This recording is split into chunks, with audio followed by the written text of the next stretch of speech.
Welcome to On Divine Providence from The Guide for the Perplexed by Maimonides, Vegetarian, Part 2 of 2 on Words of Wisdom.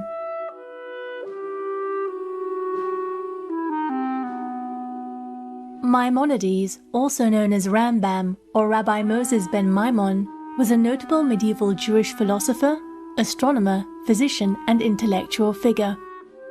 Born into a prominent family in Spain, Maimonides' path eventually led him to Morocco and Palestine until he finally settled in Egypt in Al-Fustat near Cairo.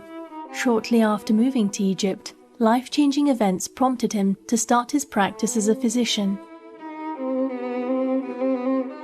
It was not long before Maimonides was renowned in the area and became the personal physician to the Sultan Saladin, a famous Muslim military leader. He also tended to other patients, lectured before fellow physicians, and became a leader of the Jewish community, teaching and helping its members.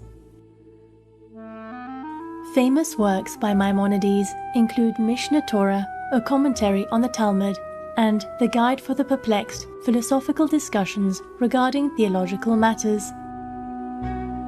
A revered pillar of the Jewish world, Rabbi Moses ben Maimon also had a significant influence on some great medieval writers and thinkers such as Baruch Spinoza and Gottfried Wilhelm Leibniz, and made an important impact on the medical science archives.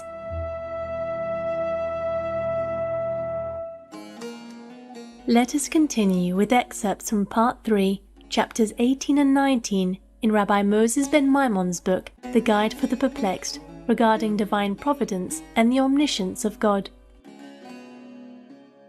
Part 3, Chapter 18. The relation of divine providence is therefore not the same to all men. The greater the human perfection a person has attained, the greater the benefit he derives from divine providence. This benefit is very great in the case of prophets, and varies according to the degree of their prophetic faculty, as it varies in the case of pious and good men, according to their piety and uprightness, for it is the intensity of the divine intellectual influence that has inspired the prophets, guided the good in their actions, and perfected the wisdom of the pious, in the same proportion as ignorant and disobedient persons are deficient in that divine influence. Their condition is inferior. This belief that God provides for every individual human being in accordance with his merits is one of the fundamental principles on which the law is founded. Consider how the action of divine providence is described in reference to every incident in the lives of the patriarchs, to their occupations, and even to their passions, and how God promised to direct his attention to them. Thus God said to Abraham, "I am thy shield." To Isaac, "I will be with thee, and I will bless thee." To Jacob, "I am with thee, and will keep thee."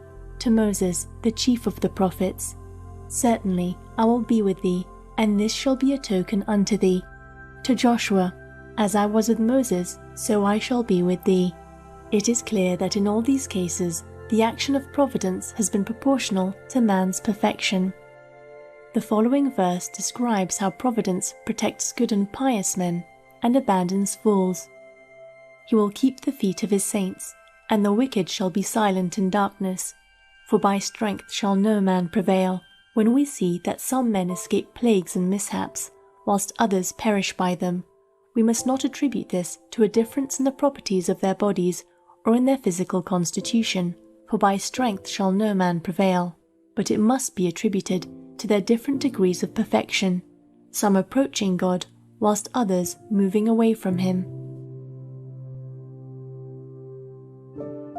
Those who approach him are best protected, and he will keep the feet of his saints. But those who keep far away from him are left exposed to what may befall them. There is nothing that could protect them from what might happen. They are like those who walk in darkness and are certain to stumble. The protection of the pious by providence is also expressed in the following passages. "He keeps all his bones. The eyes of the Lord are upon the righteous. He shall call upon me, and I shall answer him." There are in Scripture many more passages expressing the principle that men enjoy divine protection in proportion to their perfection and piety. The philosophers have likewise discussed this subject.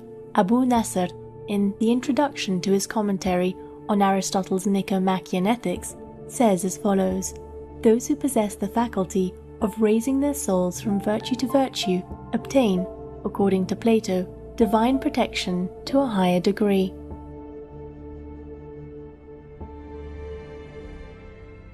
Now consider how, by this method of reasoning, we have arrived at the truth taught by the prophets, that every person has his individual share of divine providence in proportion to his perfection. For philosophical research leads to this conclusion, if we assume, as has been mentioned above, that divine providence is in each case proportional to the person's intellectual development. For only individual beings have real existence, and individual beings are endowed with divine intellect. Divine providence acts, therefore, upon these individual beings. I will now briefly state the opinion on the omniscience of God.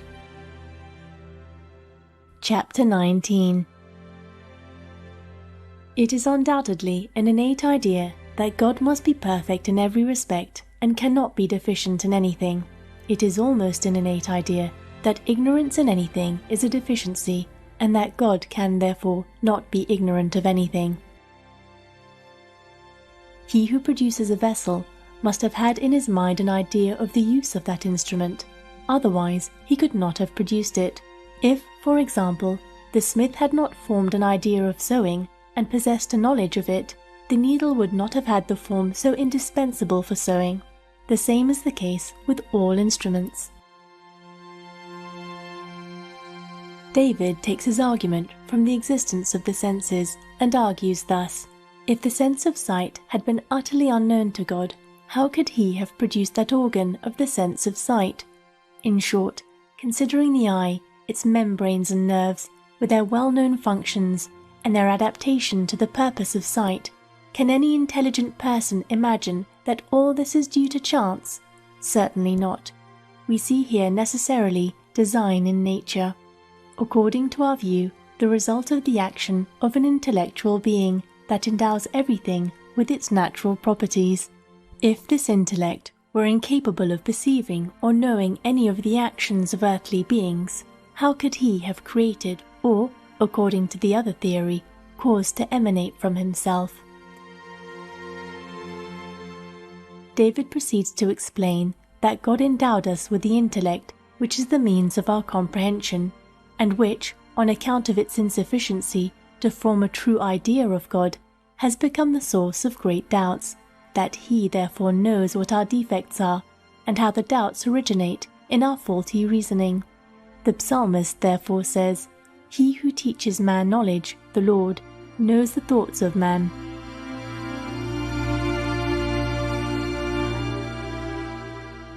I feel better since I have not eaten meat. Waclaw Nizensky, vegetarian. Spirited viewers, it was a joy to have your company today for Words of Wisdom.